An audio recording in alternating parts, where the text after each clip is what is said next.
Pessoal, estamos aqui numa Ranger nova, Ford Ranger nova.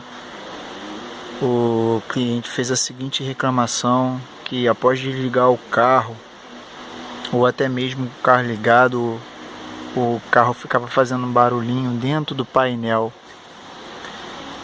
tipo os estalos muito pequenininhos, e me parece, pelo que eu já pesquisei, ser um defeito comum de Ranger.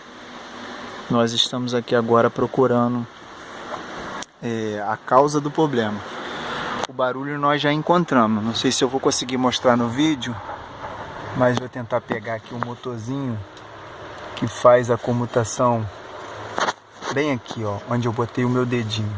Consegue perceber ele mexendo o tempo todo? Então, tentar pegar ele pelo outro lado. Tá vendo? Ele fica mexendo o tempo todo, mesmo após ter desligado o carro e retirado a chave, ele fica ligado. Vou tentar pegar aqui do outro lado também, pelo lado do carona, ele possui outro motorzinho.